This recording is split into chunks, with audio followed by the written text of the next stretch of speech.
Saudara, saat ini kita akan bersama-sama mendengarkan sejarah Gereja Kristen Jawi Wetan. Nah, berbicara tentang sejarah Gereja Kristen Jawi Wetan, maka tidak bisa dilepaskan dengan yang pertama, awal pengenalan Injil di Jawa Timur. Lalu kita juga akan mencoba meruntut ke belakang masa kerajaan Mojopahit. Kenapa begitu? Karena begini ceritanya, dalam sejarah gereja Katolik, jejak kekristenan tertua di Indonesia itu sudah ada sejak abad ke-7. Di mana itu? Di kawasan Sumatera Barat, yaitu di Pelabuhan Pancur sekarang. Nah, kekristenan itu dibawa oleh siapa? Kekristenan itu dibawa oleh orang Kristen Nestorian yang berasal dari Timur Tengah.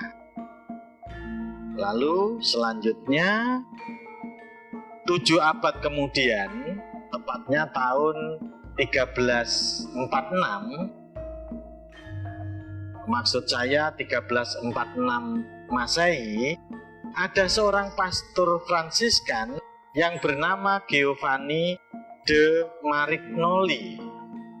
Itu menemukan jejak kekristenan yang ada di kerajaan Mojopahit. Yang pada waktu itu kerajaan Mojopahit diperintah oleh ratu yang bernama Tribuana Tunggadewi. Ya. Nah, tidaklah mungkin kalau perjalanan para pedagang Kristen Nestorian ini berjalan dari Pancur ke Majapahit membutuhkan waktu 7 abad. Fakta ini menunjukkan kalau pengaruh kekristenan batinnya ini mengalami suatu proses perkembangan di tengah-tengah masyarakat Jawa Timur. Ya.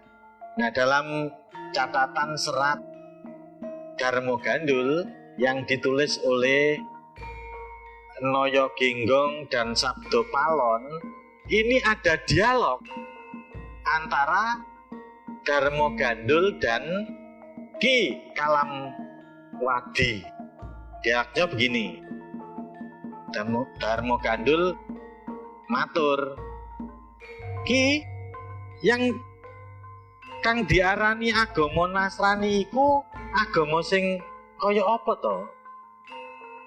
Lalu Ki Kalamwadi banjur nerangake, kang diarani agama Srani iku tegese sranane ngabekti temen-temen, ngabekti marang pangeran lan ora nyembah brahala. Wong disembah Gusti Allah pribadi. Gusti Allah ya ana ing dalem Kanjeng Nabi Isa iku putrane Allah, awit Allah kang wujudake mangkono kang kasebut ing serat Ambiyasa. Nah, saudara yang terkasih, salah satu faktor penyebab runtuhnya kerajaan Majapahit adalah masuknya Islam ke Nusantara, ke Indonesia. Tetapi apakah suasana batinnya ini hilang? Suasana batinnya kekristenan ini hilang? Punah? Ternyata tidak. Nah, pada awal pengembangan agama Islam di tanah Jawa, itu ada seorang figur yang bernama Syekh Siti Jenar yang mengajarkan prinsip juwing kawula lan Gusti. Nah, karena ajaran inilah Syekh Siti Jenar ini dikucilkan oleh komunitasnya. Nah, pada tanggal 14 Februari 1932 ternyata ajaran itu dikembangkan oleh aliran kepercayaan namanya Pangestu paguyuban ngesti tunggal. Ajarannya seperti apa? Ajarannya adalah bahwa Tuhan mengalami emanasi 2 tahap. Ya. Sehingga terjadi 2 Tuhan di samping Tuhan yang utama. Nah, dalam pemahaman tentang Tuhan ada 3 zat, yaitu Tripurusa.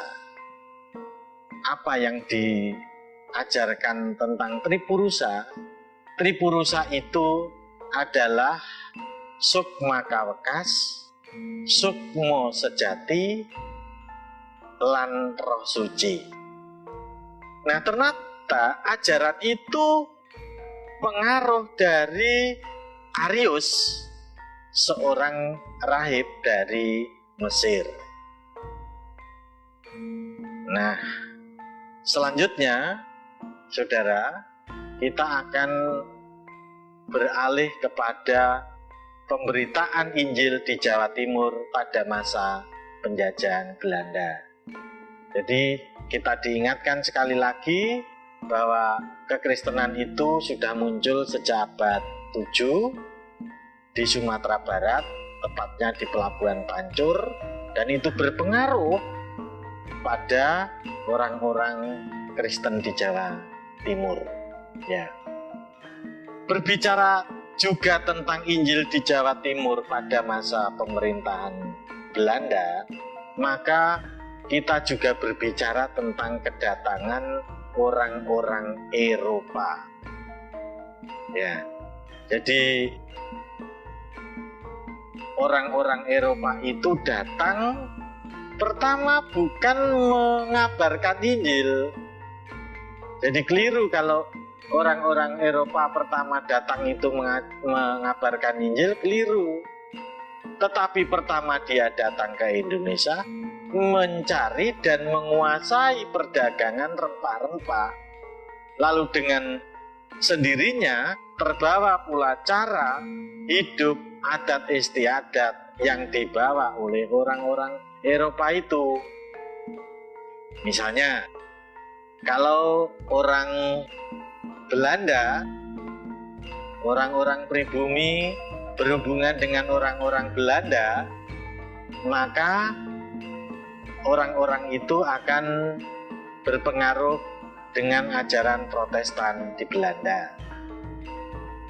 Nah, kalau orang-orang itu bersentuhan dengan orang-orang Portugis, maka orang-orang itu akan berpengaruh dengan adat istiadat orang-orang Katolik. Ini. Lalu berikutnya,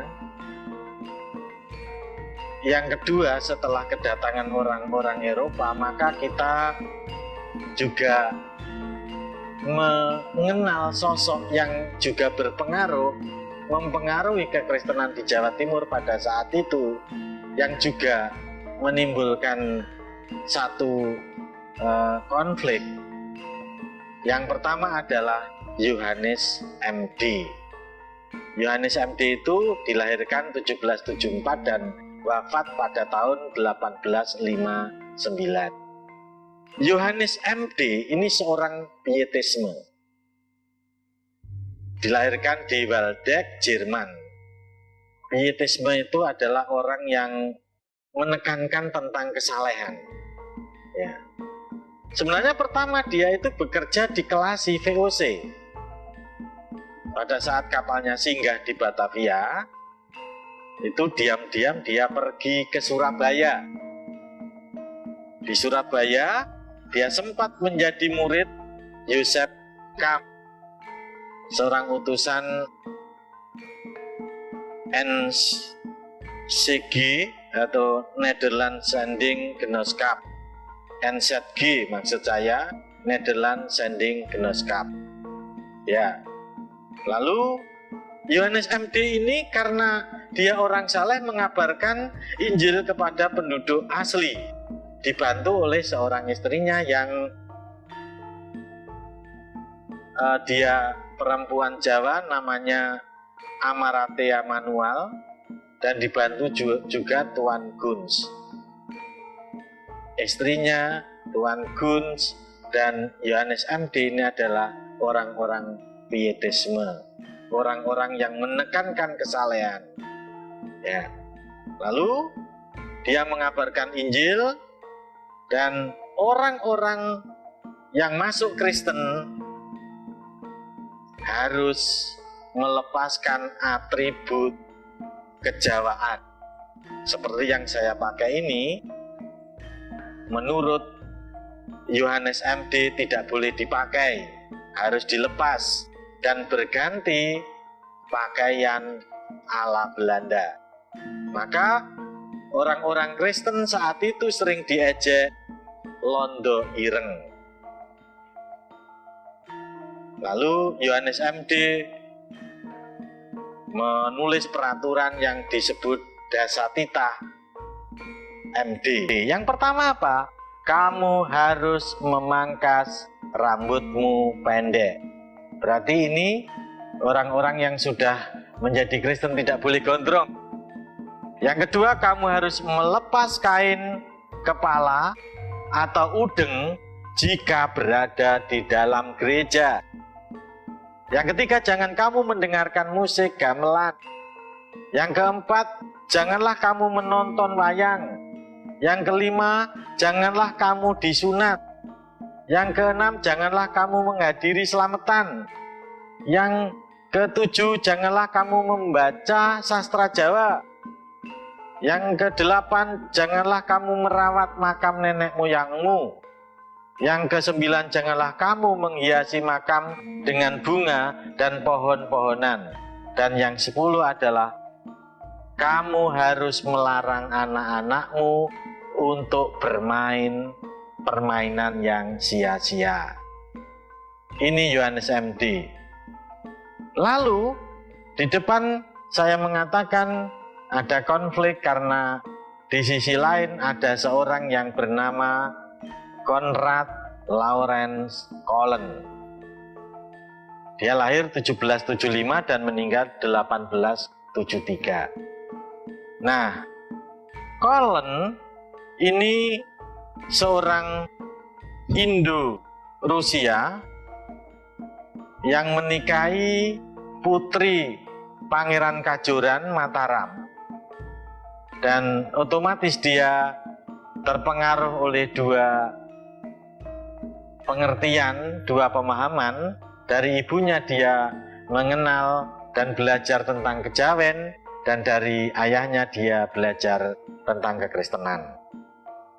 Ya, dia dinas di kemiliteran, ditempatkan di Semarang.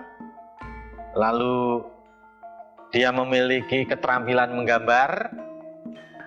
Dia mempunyai spesialisasi menggambar peta-peta. Lalu dia selanjutnya dipindah ke Surabaya dan menikah dengan seorang perempuan Indo-Belanda, dikaruniai 5 orang anak.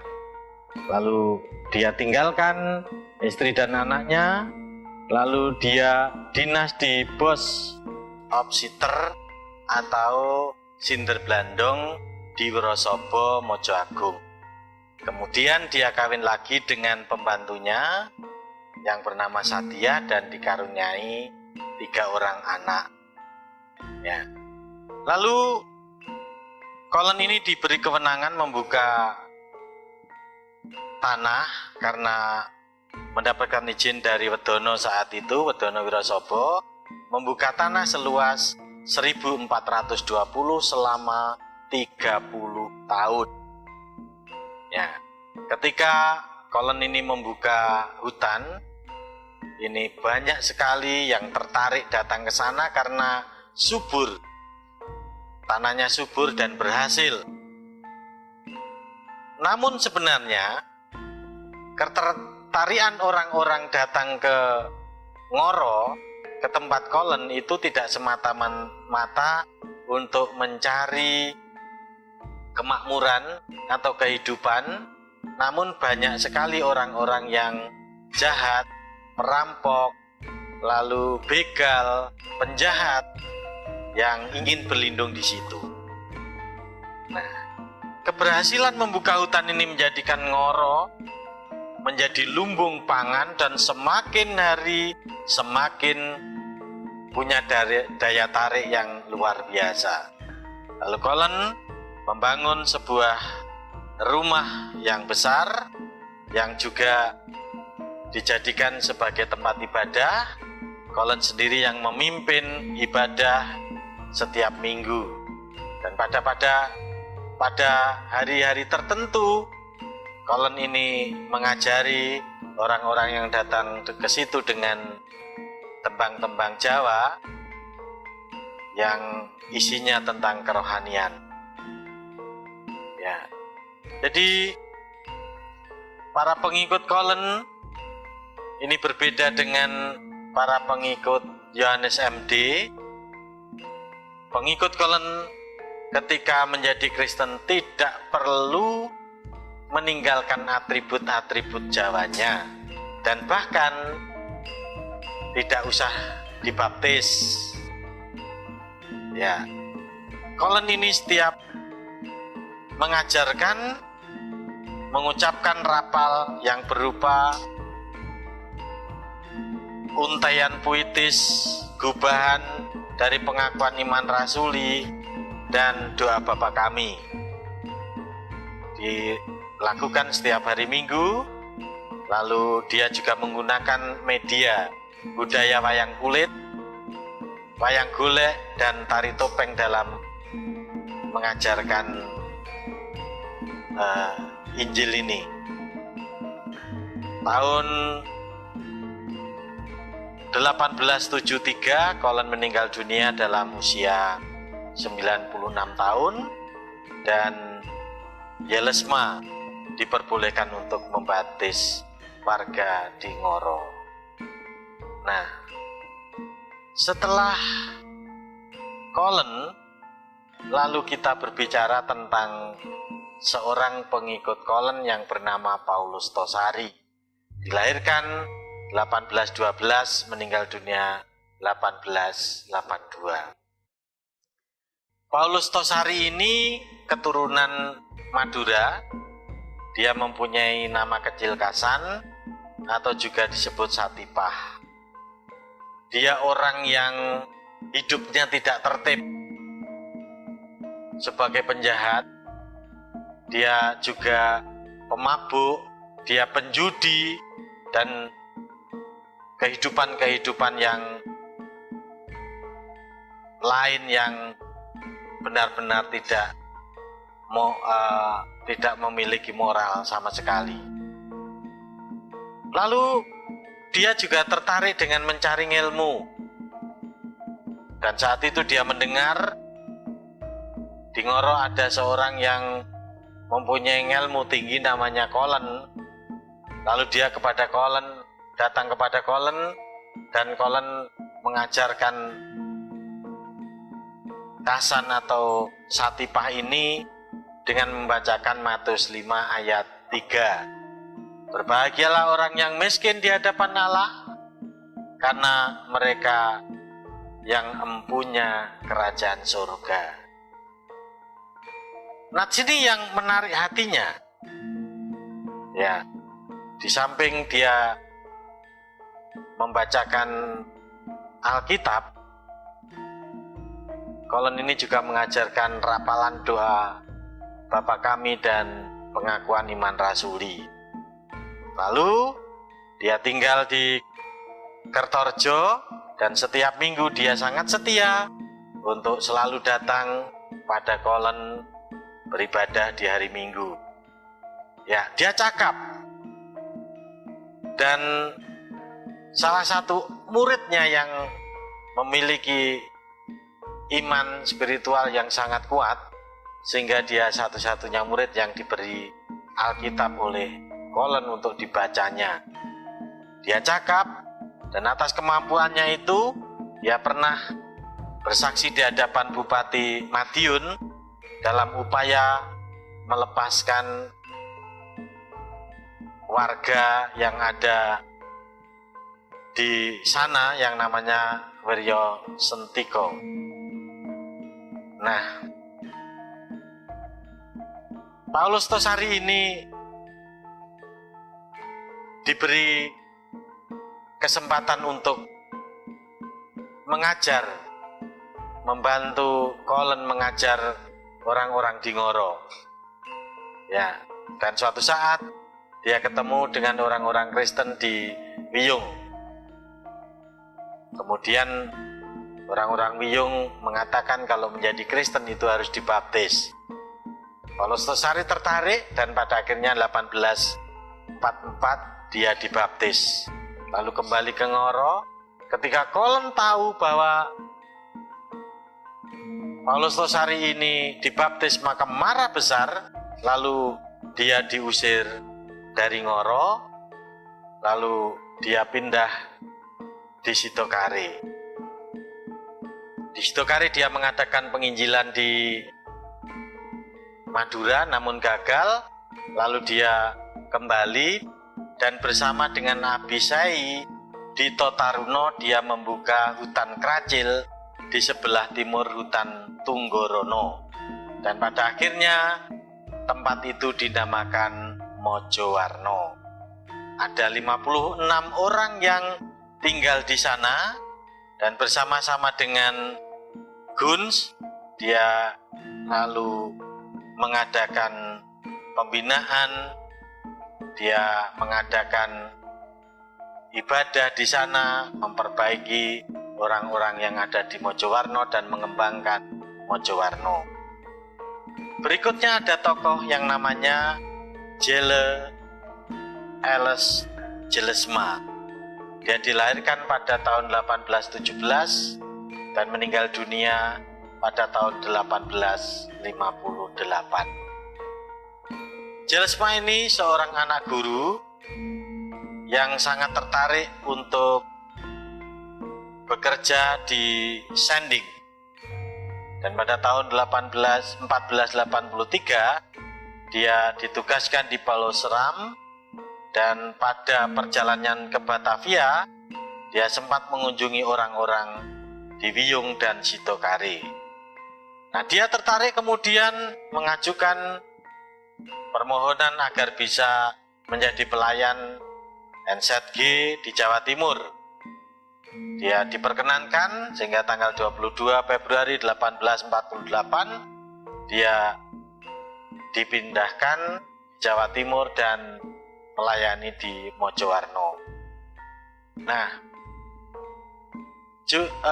Jelesma ini ingin menjadi jembatan untuk merukunkan konflik antara pengikut Kolen dan pengikut Yohanes MD. Namun nampaknya Jelesma lebih menekankan kepada ajaran-ajaran Kolen bahwa ketika orang Jawa, orang pribumi ini menjadi Kristen, tidak perlu melepaskan atribut-atribut Jawa. Dan ini nampaknya tidak berkenan di hati Gun. Maka Gun melaporkan ke NZG bahwa Yohanes MD, bahwa maksud saya Jelesma ini dalam pengajarannya lebih menekankan kepada hal-hal yang tidak masuk akal menurut pandangan Guns. Lalu dia diusir dan kemudian NZG tidak begitu percaya akan laporan Guns. Lalu dia ditarik kembali di Mojowarno. Lalu Jelesma ini berhasil memperbaiki lingkungan sekitar, sawah-sawah ditata dengan baik, dan pada akhirnya Mojowarno mulai ada perkembangannya. Ya. Berikutnya orang Kristen yang juga sangat mempengaruhi sejarah GKJW adalah orang Belanda yang namanya Dr. J.B. Esser. Dia mengadakan penginjilan di Bondowoso sebelum pada akhirnya dia mengadakan penginjilan di Bondowoso, lalu ditempatkan di Sumber Pakem. Dia tinggal di Swaru untuk belajar adat istiadat orang Madura. Dan setelah selesai belajar tentang adat dan budaya orang-orang Madura, maka dia berangkat dan ditempatkan di Sumber Pakem. Nah, di sana dia melayani di bidang pendidikan dan di bidang kesehatan. Banyak orang yang mula-mula tertarik untuk menyekolahkan anaknya, untuk berobat. Namun lama-kelamaan karena tahu bahwa Eser ini adalah orang Kristen, banyak yang mengolok-olok, ya, banyak orang yang mengejek, dan akhirnya sedikit demi sedikit murid-muridnya meninggalkan Eser. Namun ada satu murid yang setia, namanya Sadin atau Ebing. Ya, dia murid yang sangat setia. Yang lain meninggalkan Eser, tetapi dia terus tetap bertahan di situ, dan bahkan dia berhasil menerjemahkan Injil, ya, dalam bahasa Madura. Lalu pada akhirnya tanggal 23 Juli 1882 dia dibaptis, lalu istrinya juga dibaptis, lalu saudara-saudaranya juga dibaptis, dan dia menjadi pelayan suku Madura yang pertama di Sumber Pakem itu. Dan bahkan ketika Eser cuti panjang, dia dipercaya menggantikan Eser untuk mendidik, untuk mengajar orang-orang yang saat itu sudah percaya. Dan pada akhirnya ketika Eser benar-benar pulang ke Nederland, sebelum pulang Pak Ebing ini ditabiskan menjadi pendeta, dan dia menjadi pengajar yang pertama dari suku Madura di Sumber Pakem. Selanjutnya kita juga berbicara tentang Mojowarno di bawah pembinaan Sending. Jadi tadi kita tahu yang membuka hutan Keracil yang pada akhirnya menjadi Mojowarno adalah Paulus Tosari yang dibantu oleh temannya yang bernama Abisai Dito Taruno. Lalu terus berkembang, dan pada akhirnya orang yang membina di sana di bawah pembinaan Sending dibantu oleh Jelesma. Jelesma ini 16 April 1858 pada akhirnya meninggal dunia karena sakit disentri. Lalu setelah Jelesma meninggal dunia, lalu dilayani oleh DS Hartom dari Malang. Lalu selanjutnya setelah Hartom ini tahun 1864 dilayani oleh Pendeta Husu. Setelah itu dilayani oleh J. Kruit SR. Ya, dia bekerja keras untuk menata di bidang kesehatan sehingga kehidupan jemaat di Mojowarno semakin hari semakin semarak. Ya, ibadah semakin besar. Lalu dia bersama dengan Paulus Tosari 1871 merintis pembangunan gedung gereja yang besar yang memuat 500 orang. Namun dia juga membuka lumbung pada kerukunan untuk menghimpun dana. Pada musim paceklik dia menabung di lumbung itu, lalu kalau sudah banyak maka dijual, dan saat itu mempunyai modal 6.000 gulden dan ditabungkan di Surabaya. Nah, selanjutnya pelayanan J. Kruit SR dilanjutkan oleh anaknya A. Kruit yang mengadakan penginjilan, lalu dia juga mendirikan rumah sakit di Mojowarno itu, dan orang-orang yang sakit di situ bisa ditolong.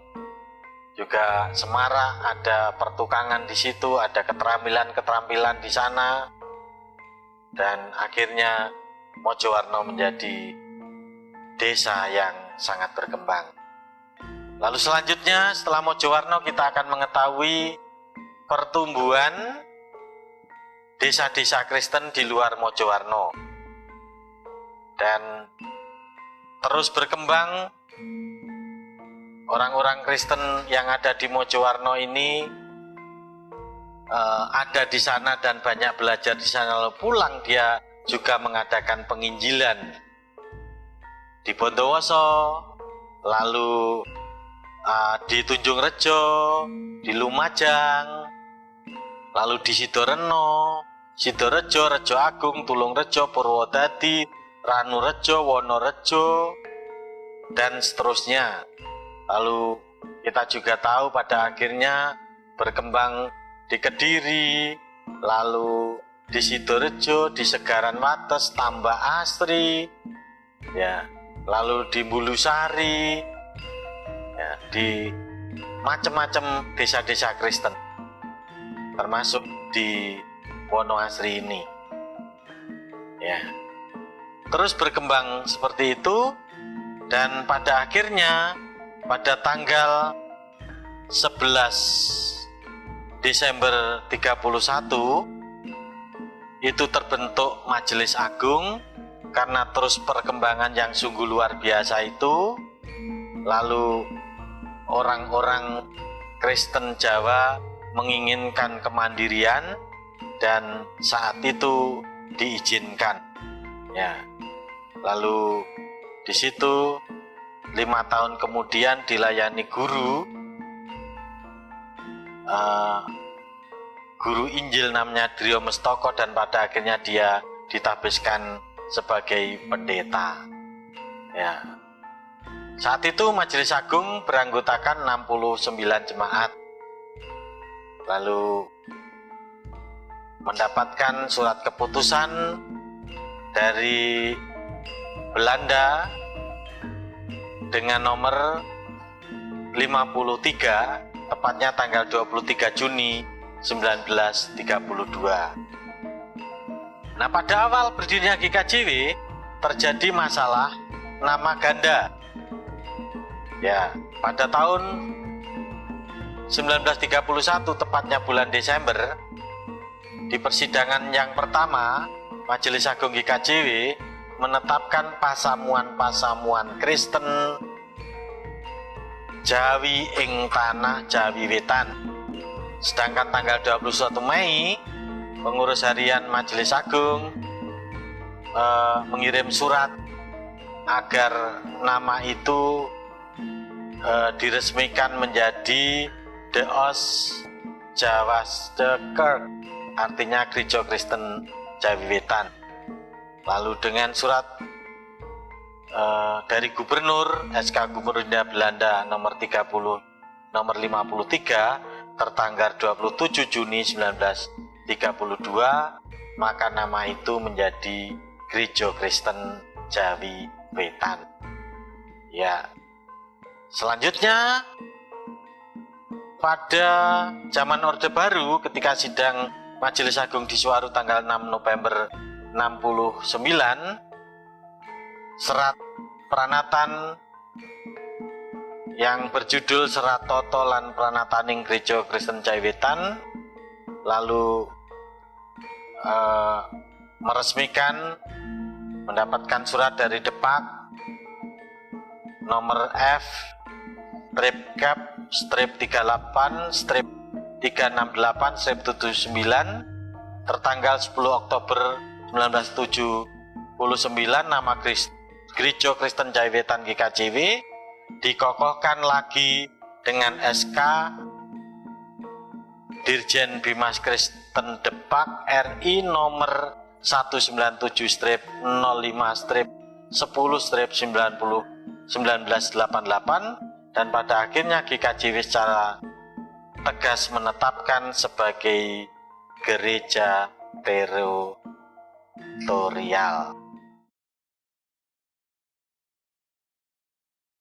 Berikan ku hati seperti hatimu yang penuh dengan belas kasihan. Berikan ku mata seperti matamu memandang Tua yang di sekelilingku. Berikan ku tanganmu untuk melakukan tugasku. Berikan ku kakimu melangkah dalam rencanamu.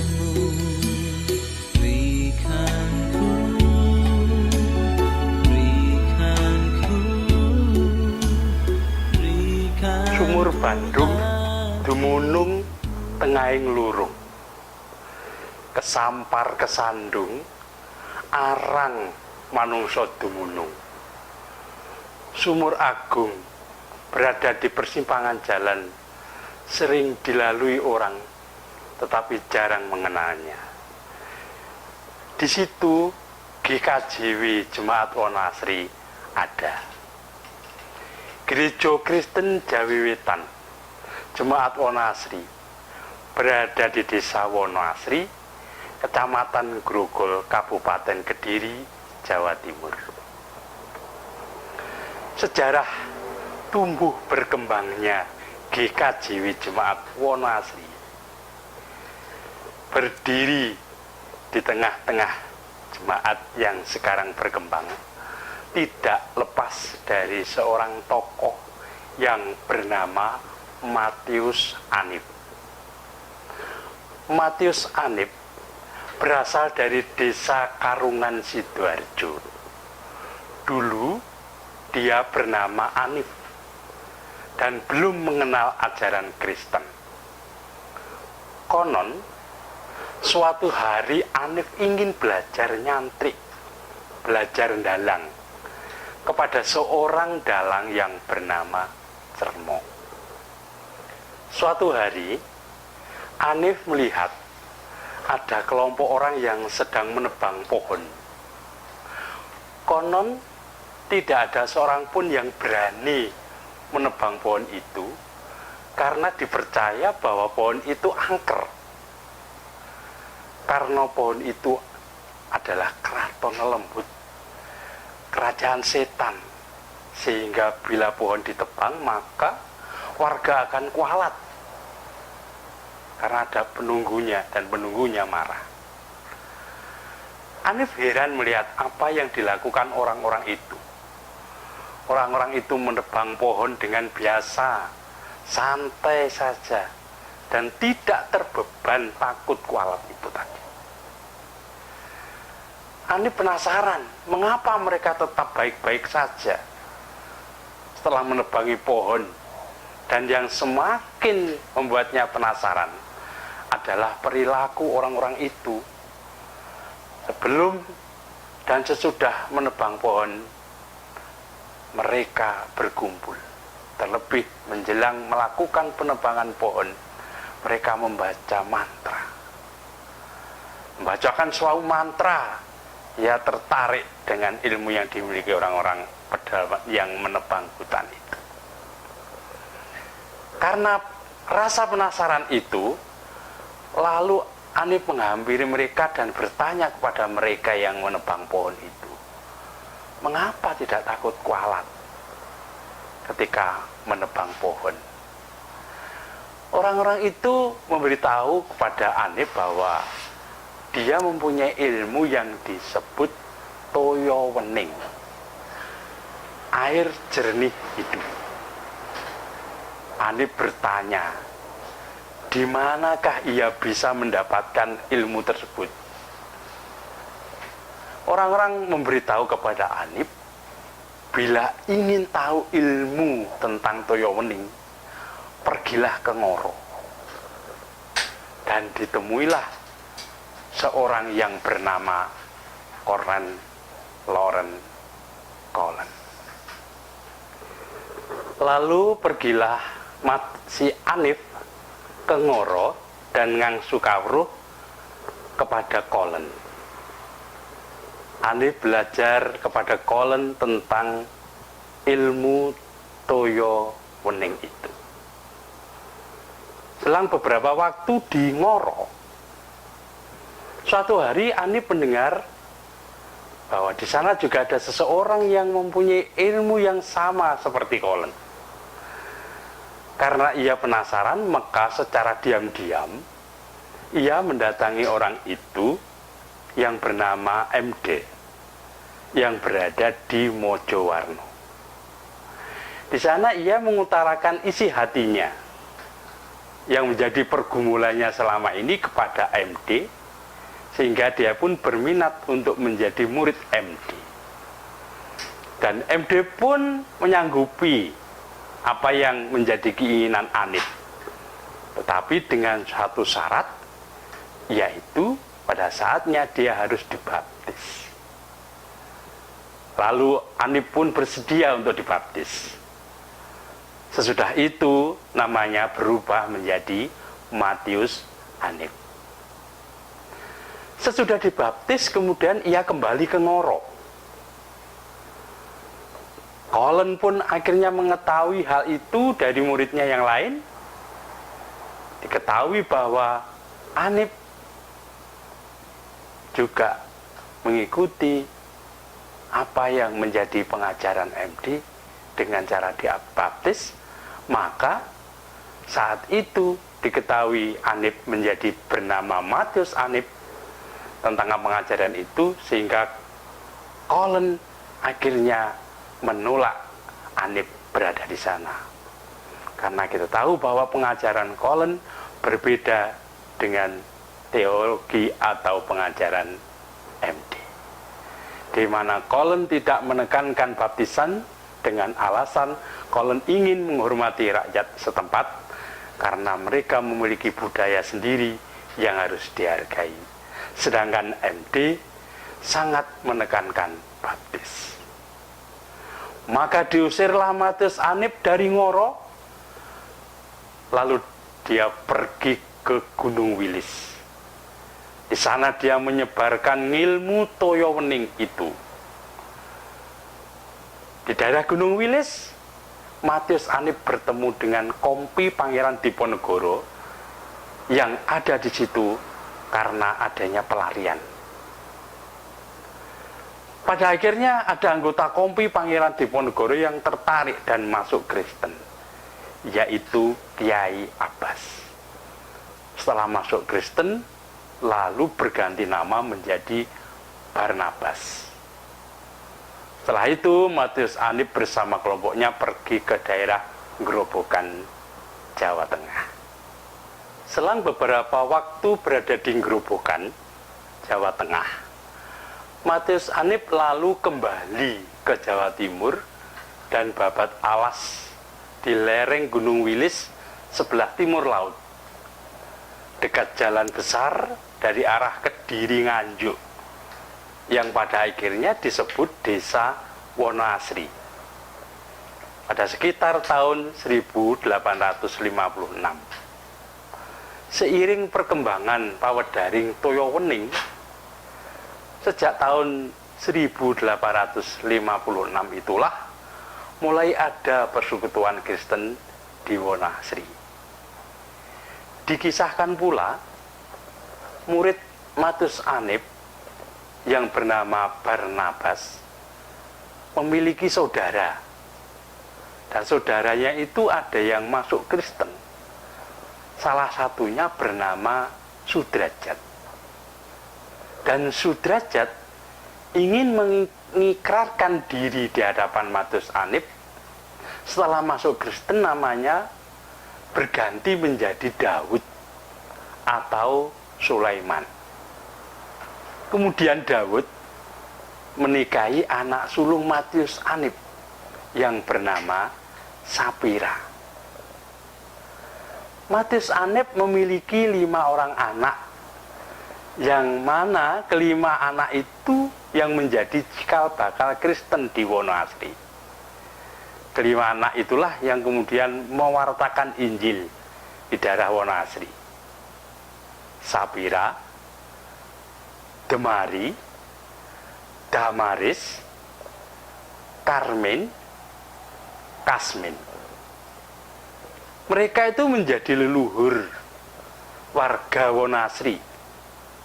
Sapira, nenek moyang dari keluarga Mbah Yonatan almarhum, Bapak Purwoatmojo almarhum, juga Bapak Winoto dan keluarga besar mereka.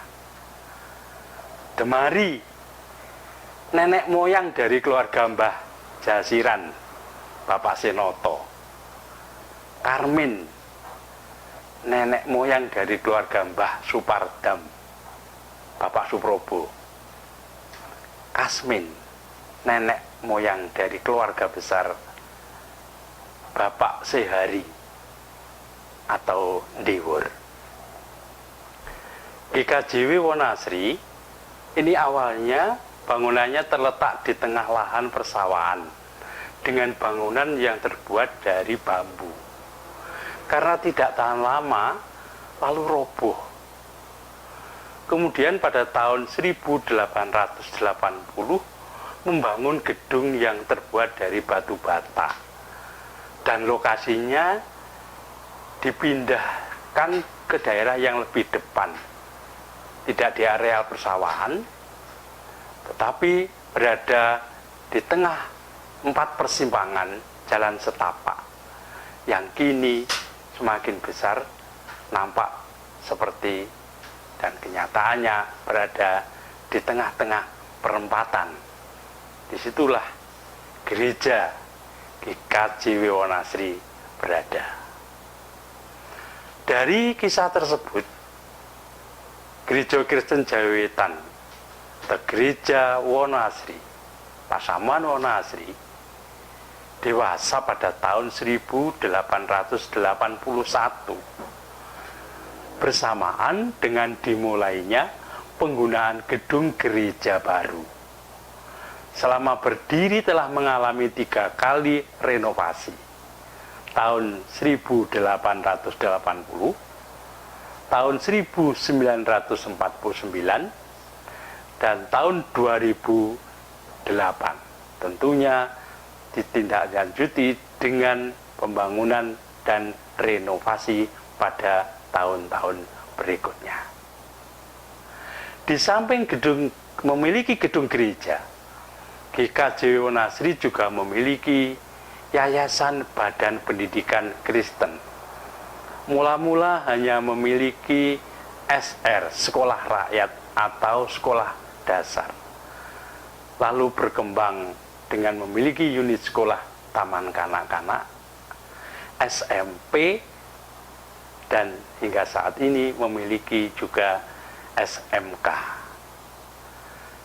Juga memiliki gedung serbaguna yang disebut Balai Pertemuan Among Mitro.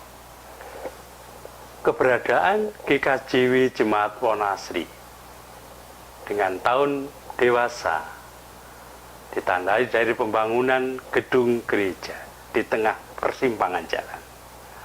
Tahun 1881 disebut sebagai Gereja Sumur Bandung, dumunung tengahing lurung, kesampar kesandung, arang menungso dumunung. Sumur agung berada di persimpangan jalan, sering dilalui orang, tetapi jarang mengenalnya. Sumur agung, sumur Bandung, sumur kanthi banyu mandung,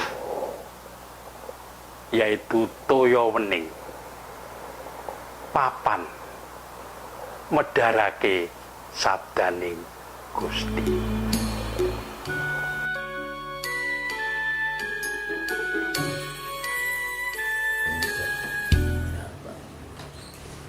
Yang penting pemugarannya, yang pertama itu kantor, lalu sayap kiri kanan, ditambah depan, sayap kiri kanan lagi.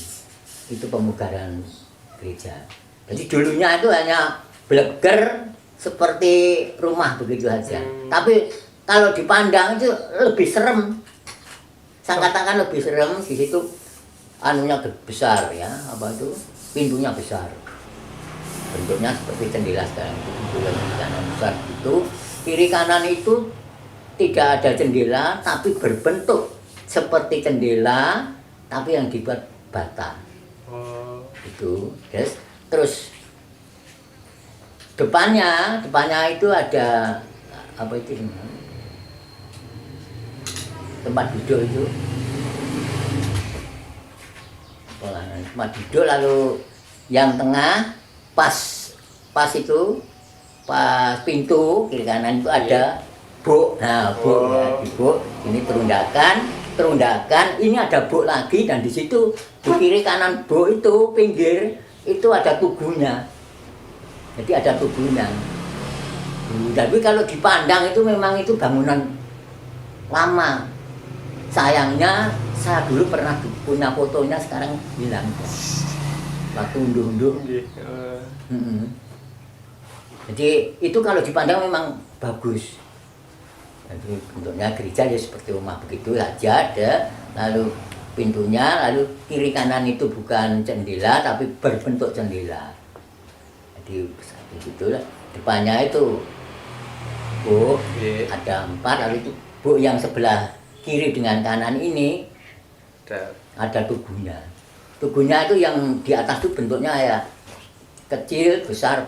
Setelah dipugar, ya otomatis itu bentuknya berubah, diberi teras. Jadi itu hilang, ganti teras. Jadi seperti rumah biasa, ganti teras. Nah, teras hilang enggak, ini seperti ini. Dari pertama itu bangun kantor gereja, terus dipugar, bentuknya seperti sekarang ini. Selain itu pemugaran, penambahan sayap itu kiri kanan dengan kamar mandi. Dulu nggak ada kamar mandinya. Nah, pagarnya dulu hanya daun-daunan. Nggak salah itu daunan apa ya? Buahnya itu kecil-kecil untuk bilang telekan. Jenenge telekan. Godhong anune wite itu telekan. Jadi mubeng ngono. Itu wit kemburi lah. Yang gungene anu pageran iki abene bangun pager iki aku ya gak ngerti baraku. Aku gak nang omah iku jan. Haru memugar pager ini baru tahu. Nah, itu lalu di kemudian dia mau pagernya ya pring. Lalu telekan itu.